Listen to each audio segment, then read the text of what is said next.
Today, we will study the book of Exodus, chapters 25, 26, and 27. That's the portion for our study today. And my topic is God's story, the sanctuary and its meaning. Starting with the book of Exodus, chapter 25, we see a lot in the Bible about the sanctuary or the tabernacle. So, at first, I would like to give you some idea on how much exactly the Bible is talking about this subject. So, if we take a look at the chapters of the Bible, on those that are exclusively dedicated to describing the sanctuary and its service, here's what we have. In the book of Exodus, chapters 25 through 31, and then 35 through 40 are dedicated to the sanctuary. So altogether, we have 8 chapters that are exclusively talking about the sanctuary.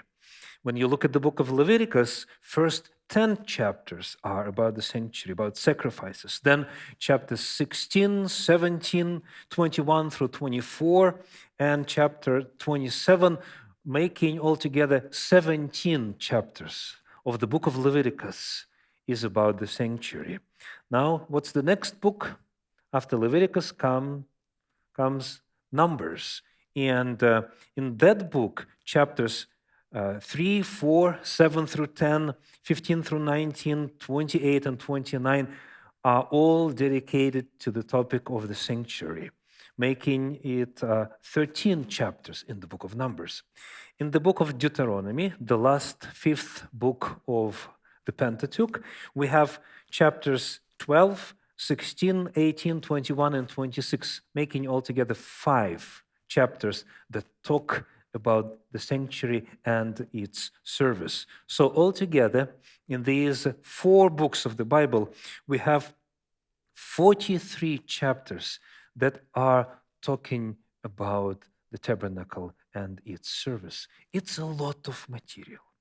And many people, as you probably know by your own experience, they glide over these chapters because they seem so dry, so technical, and so out of touch with our reality today.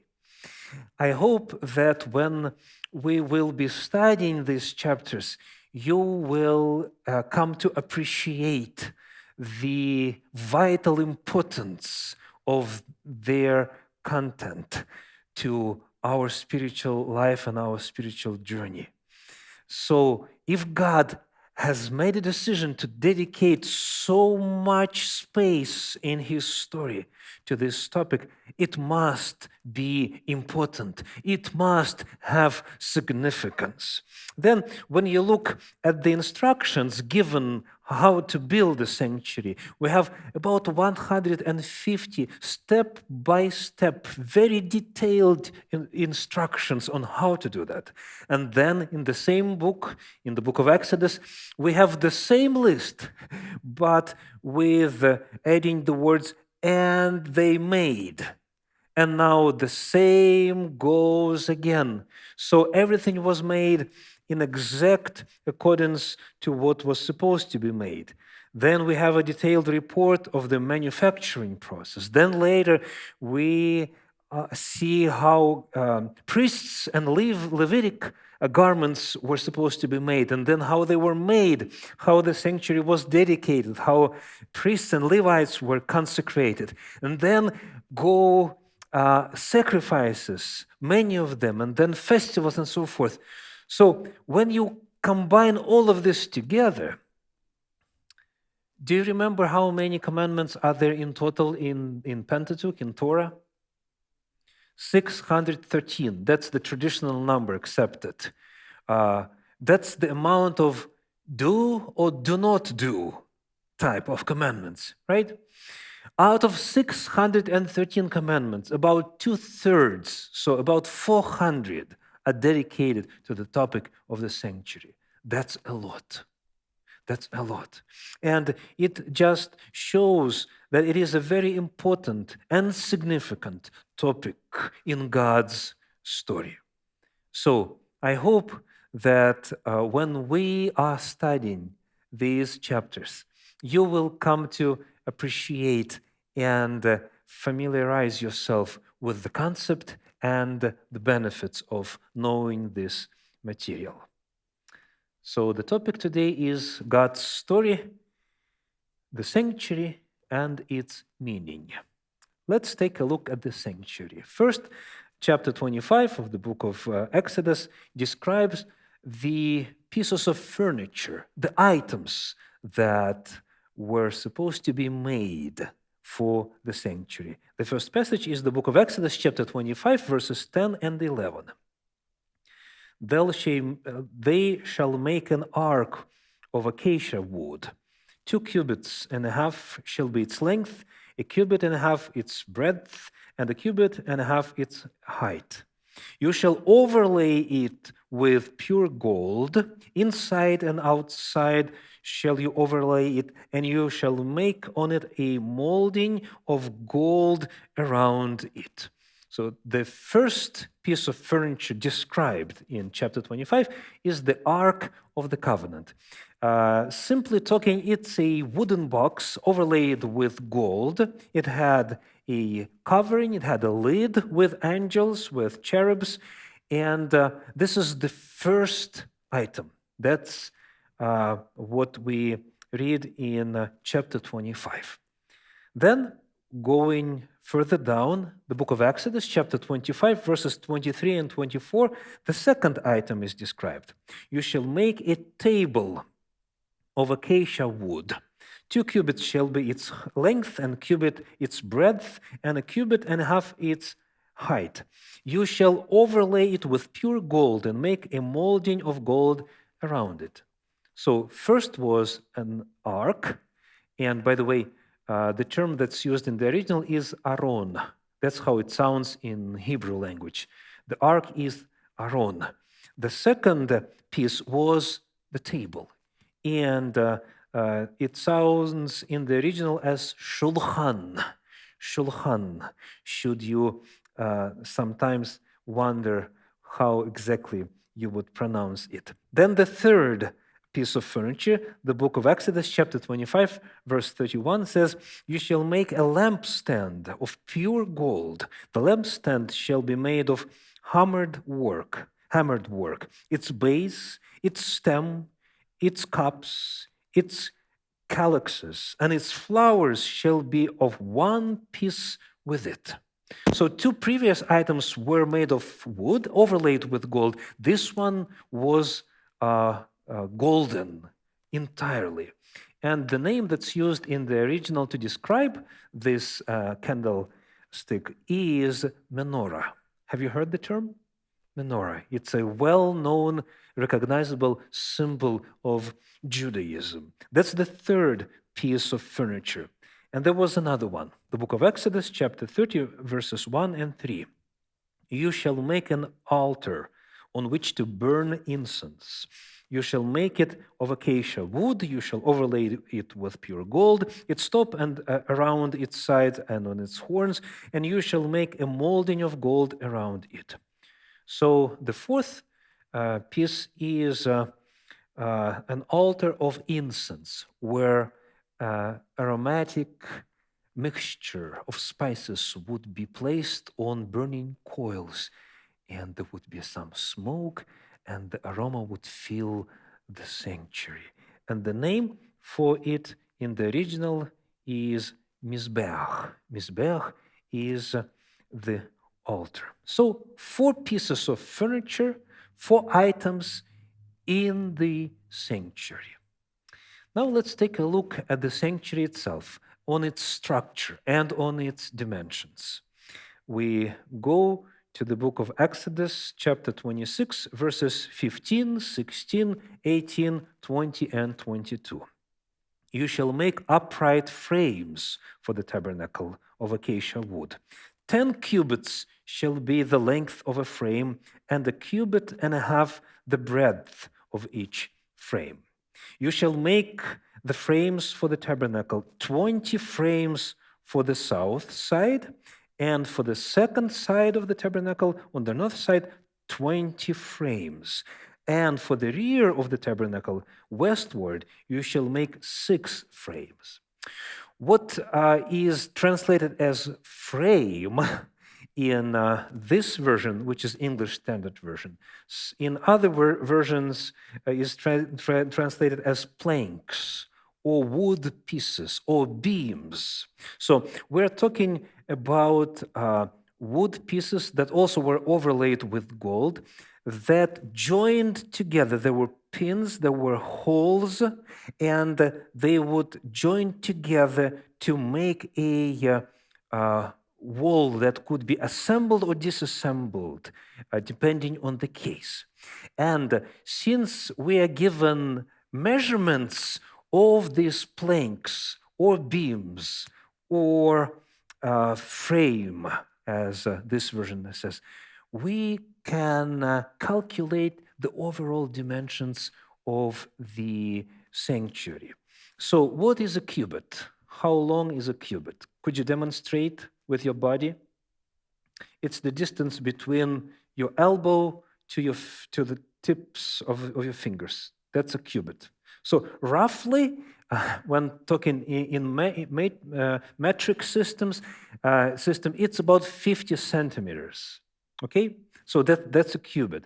So the Bible says that on one side of the tabernacle there were 20 planks. Do you remember how wide each one of them was? It says cubit and a half.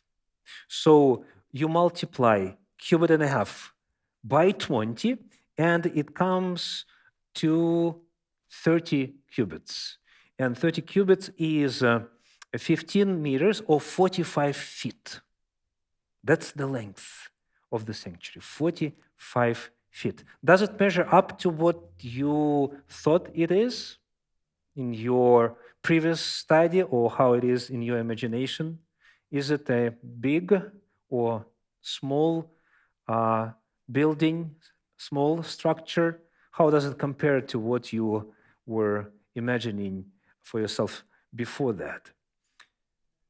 So yeah, 45 feet. It's not big by any stretch, right?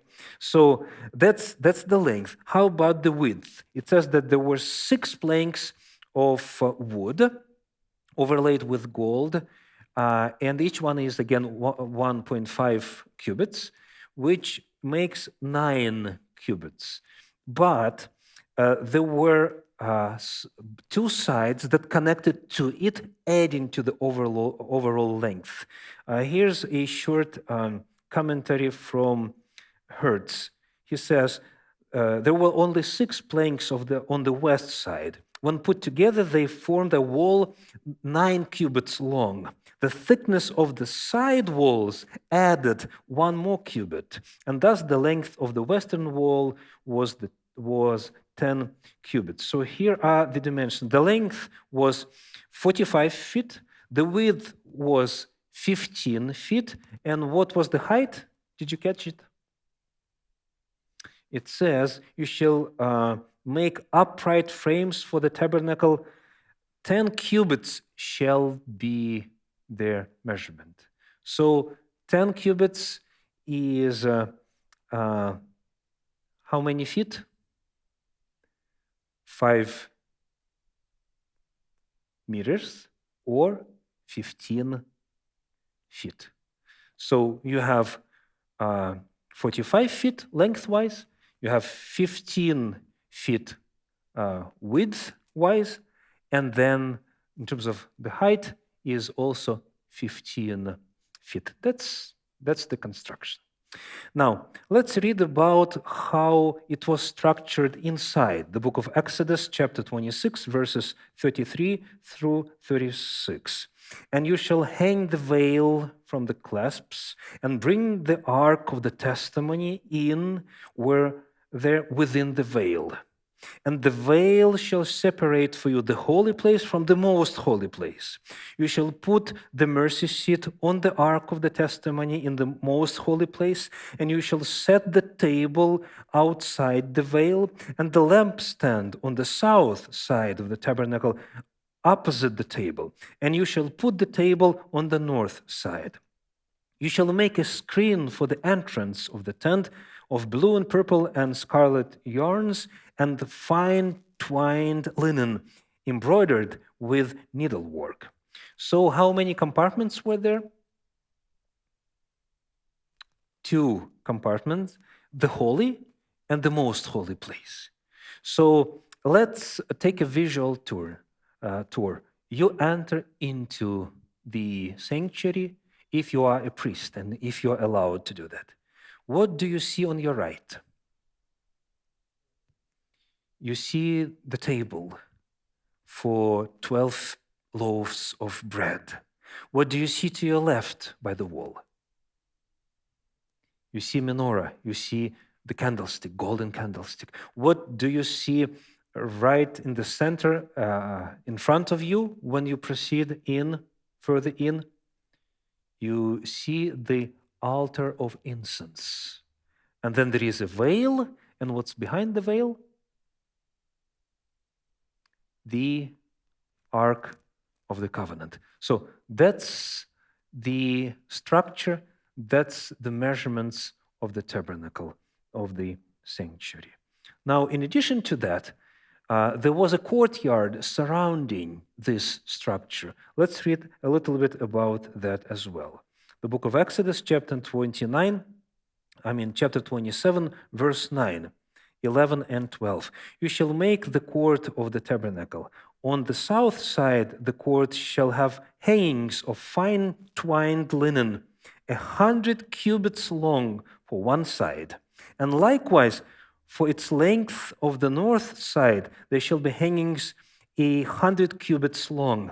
Its pillars 20 and their bases 20 of bronze, but the hooks of the pillars and their fillets shall be of silver. And for the breadth of the court, on the west side, there shall be hangings for 50 cubits, with 10 pillars and 10 bases.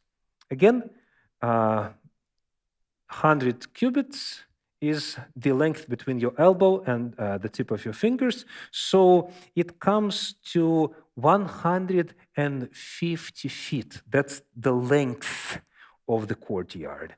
And then its width is 50 cubits, which is 75 feet. That's the measurements of the courtyard. And there were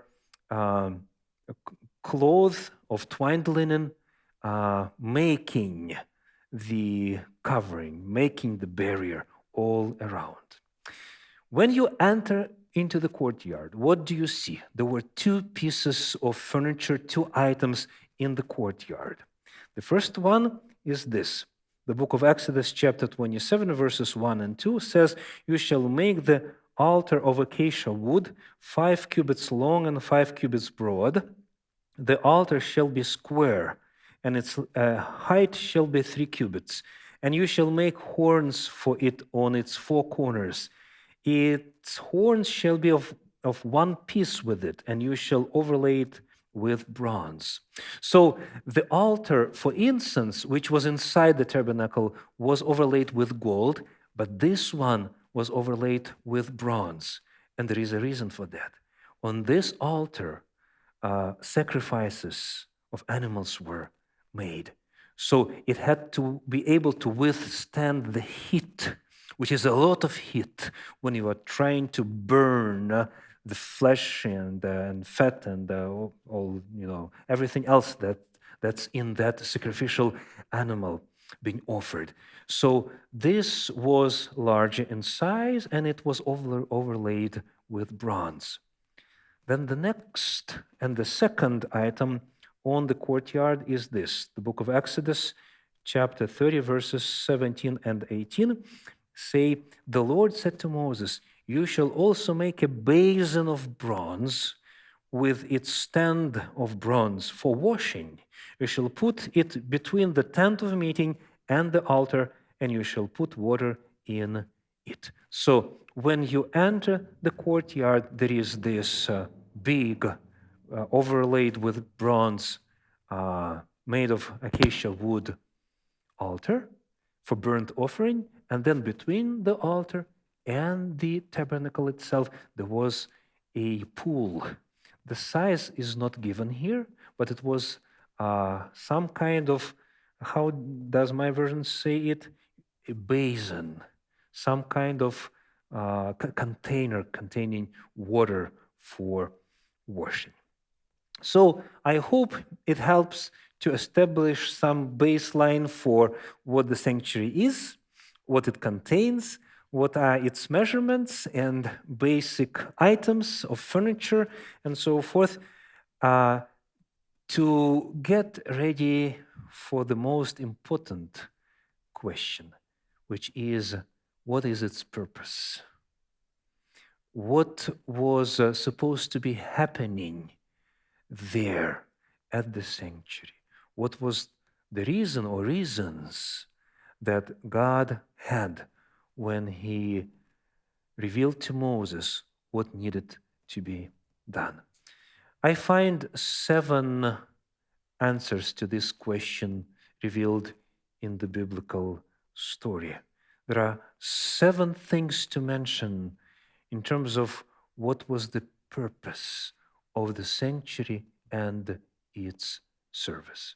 And this would help you to do the countdown while we study each passage. The first one is the book of Exodus, chapter 25, verse 8. That's the chapter that we are studying today.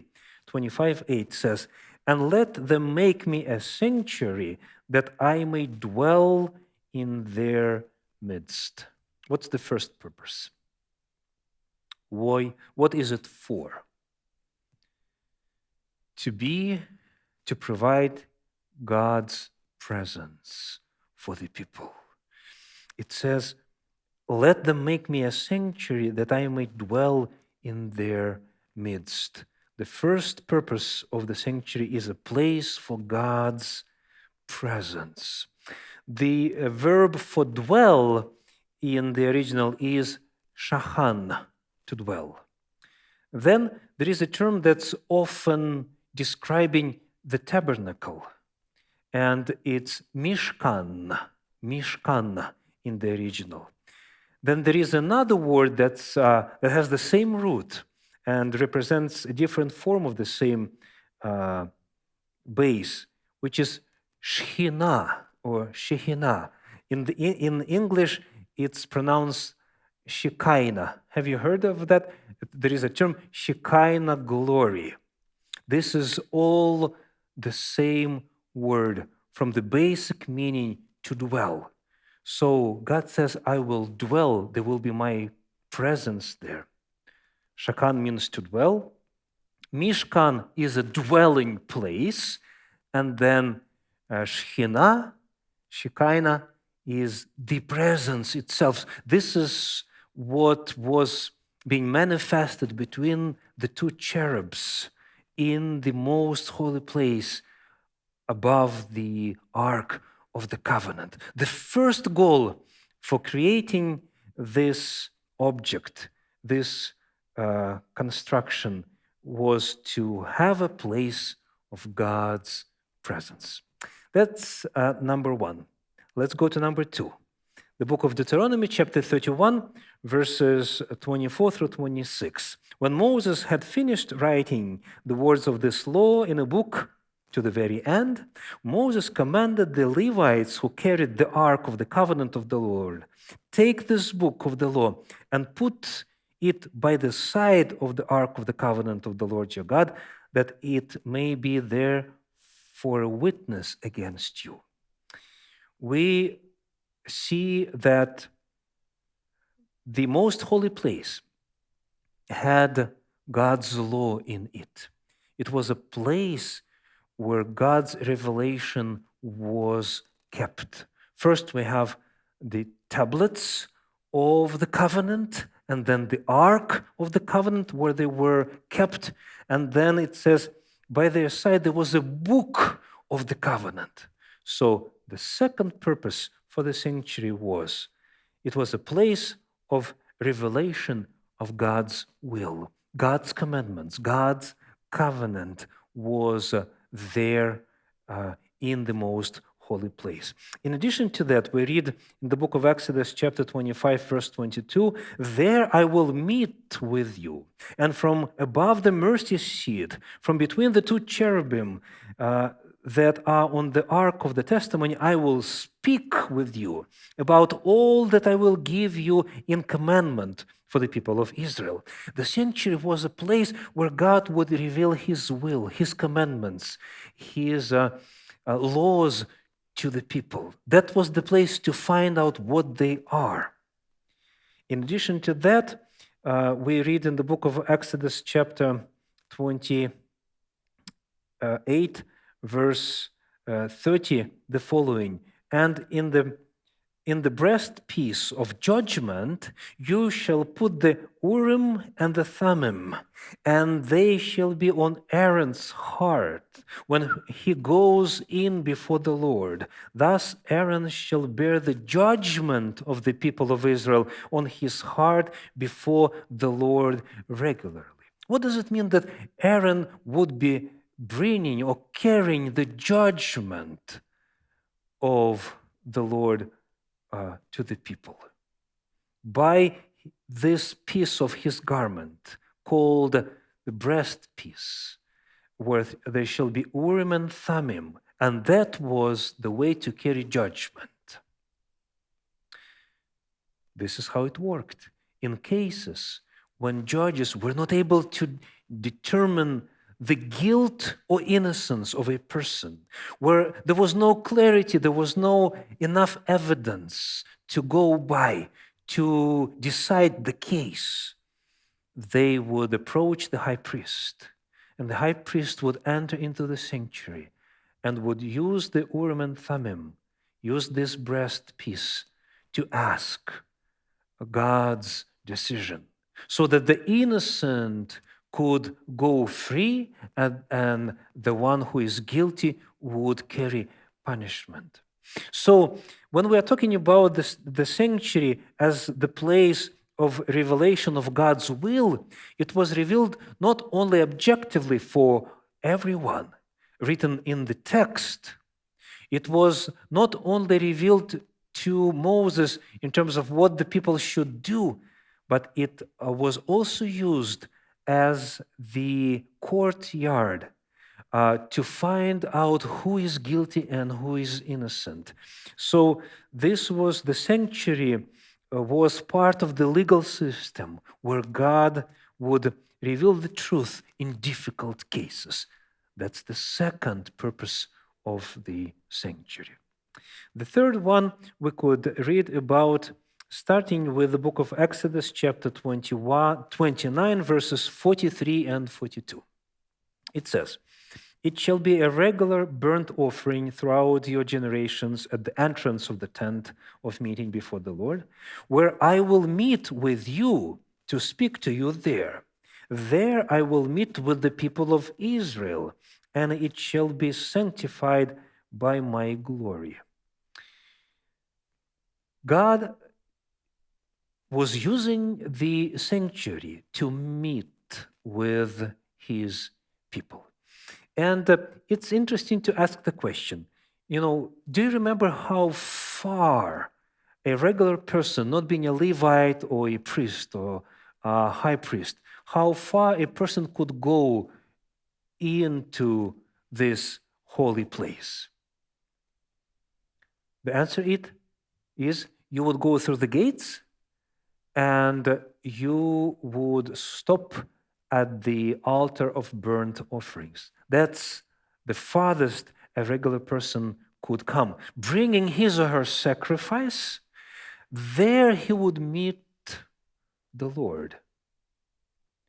So my question is, how would you see God there? Because the text says, there I will meet with the people of Israel. Right there, by the place of sacrifices. To help sort this out, let's go to another passage. It's the book of Psalms, chapter 62, verses 1 through 3. A psalm of David, when he was in the wilderness of Judah. O God, you are my God.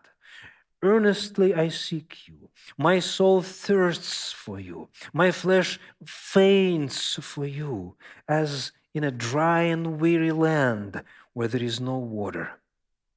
So I have looked upon you in the sanctuary, beholding your power and glory, because your steadfast love is better than life. My lips will praise you. David was not a Levite. He was not able to go inside the sanctuary. He was not a high priest to be able to see the glory of God's presence above the Ark of the Covenant. But he states plainly the following. Let me read it again.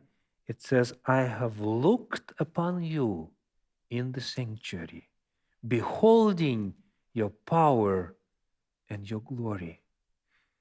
David saw God in the sanctuary. He met with the Lord in the sanctuary, participating in the ministries, in the services of the sanctuary. That's why the third goal, the third purpose for the sanctuary is a place of revelation of God's character. And if you ask the question, what specifically did David see? Verse number 3 says, same chapter 62, because your steadfast love is better than life. This is what he saw. So whenever people were coming to worship God in the sanctuary, they saw God himself in the ceremonies, in the services that they participated in. It was a place of revelation of God's character, of what kind of a being this God is. That's number 3. Going to number 4, another purpose of the sanctuary, a place of sacrifices and cleansing from sin. We read, for example, in the book of Leviticus, chapter 5, verses 5 and 6, when he realizes his guilt in any of these and confesses the sin he has committed, he shall bring to the Lord as his compensation for the sin that he has committed a female from the flock, a lamb or a goat for a sin offering, and the priest shall make atonement for him for his sin. If there was guilt and the person has committed a crime, has violated God's commandments, a sanctuary was a place to deal with that. By offering a sacrifice, the person would get freedom from guilt and forgiveness of his or her sins. That's the fourth purpose, a place of cleansing from sin. Now, number 5, the book of Isaiah, chapter 56, verses 6 and 7, a well-known passage that says, and the foreigners who join themselves to the Lord, to minister to him, to love the name of the Lord, and to be his servants, everyone who keeps the Sabbath and does not profane it, and holds fast my covenant. These I will bring to my holy mountain and make them joyful in my house of prayer. Their burnt offerings and their sacrifices will be accepted on the altar, for my house shall be called a house of prayer for all peoples. So another name for the sanctuary was a house of prayer. That's the fifth purpose. It was a place of prayer. The sixth is a place of revelation of God's plans. For example, the book of Psalms, chapter 73, verses 3, 16, and 17. For I was envious of the arrogant when I saw the prosperity of the wicked. And when I thought how to understand this, verse 16, it seemed to me a wearisome task until I went into the sanctuary of God. Then I discerned their end. So when the psalmist went into the sanctuary, he was able to see there the end of the wicked ones. So the service in the sanctuary is revealing God's plans, what He is planning to do, the future is a place of revelation of God's plans. That's number 6. And then the last one, number 7. The epistle to Hebrews, chapter 8, verses 1 through 5. It says, now the point in what we are saying is this.